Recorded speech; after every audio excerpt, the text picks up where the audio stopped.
All right, I'm doing a beginner's guide on how to sell land. First of all, I want to say that if you are unsure if you can sell land, let me just reassure you that you can sell land.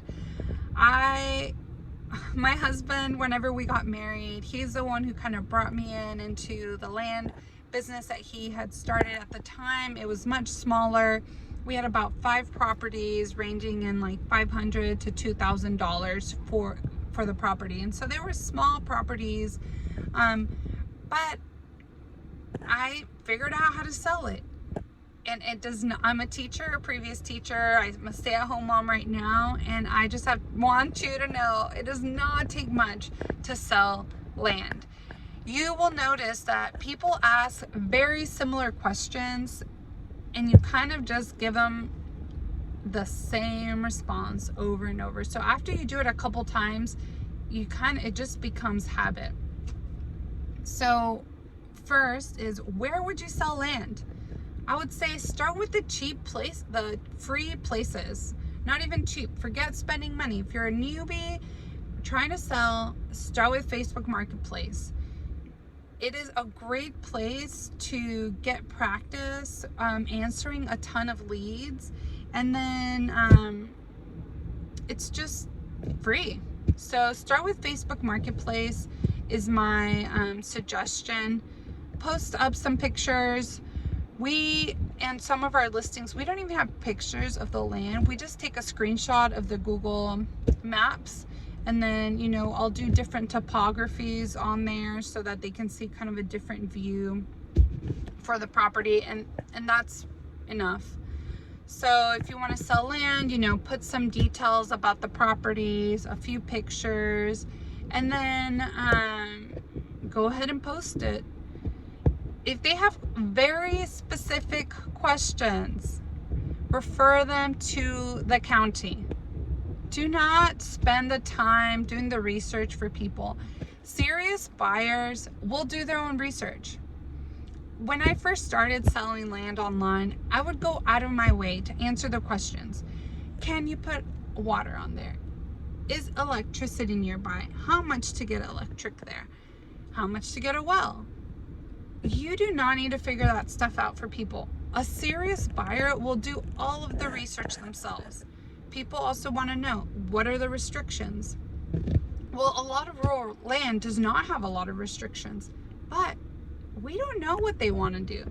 So if people want to know very specific restrictions, you tell them what it's zoned. It's zoned commercial, it's zoned residential. Then they can do their own research. They can contact the county if they want to put a trailer, a camper, build multiple tiny homes, tents, whatever they want to do. You don't know the specifics of what they want to do, so have them contact the county. You do not have to provide the county's phone number. I've done that for people in the past too, and it just kills time. The county is there, they know the county, and they can do it. Also, this weeds out buyers that are not serious. Some people have been looking for land for years. It's just like a hobby to look and ask a ton of questions. Again, motivated buyers will know how to do their research, are motivated enough to find the answers. So just contact the county when it comes to zoning, when it comes to building. They can contact electric companies nearby, water, whatever. They can do that just by having the property's parcel number, or they can get a lot of information just from the GPS coordinates, parcel number, APN number, and GPS coordinates. You don't even need an address. That is all they need to find tons of information. Now, if they're really skeptical, they can hire a realtor. A realtor can help them. Or a friend that's a realtor can also guide them. But my advice, just keep it moving. Answer questions and just keep it moving.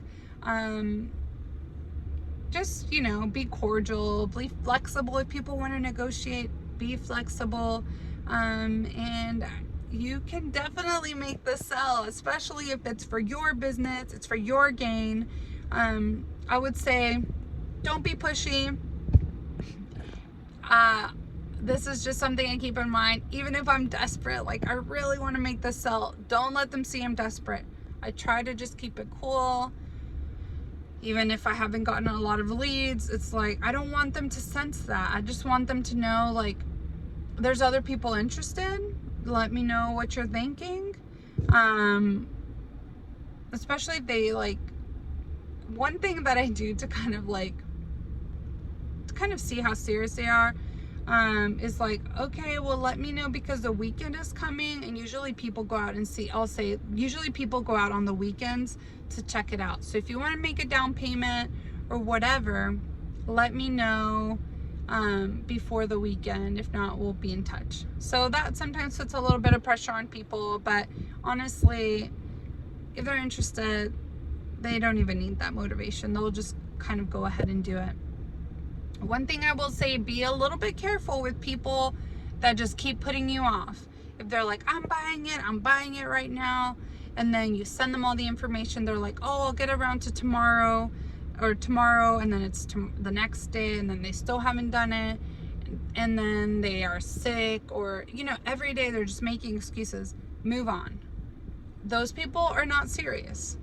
We've had that happen to me before, and it's just so, like, in the moment I was hopeful, you know, oh yeah, they're like serious, and I try to give a benefit of the doubt, but like, again, I can't say this enough.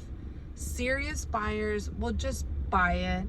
And, you know, I know we want to get our hopes up and think, oh, is this a sell? But just keep it moving. Always keep it moving. Even if you have 5 people saying, I want this, I need this, keep it moving. Whoever makes the payment first is a person that gets it. First come, first serve. Keep it moving. Don't hold it for people. And again, you got this.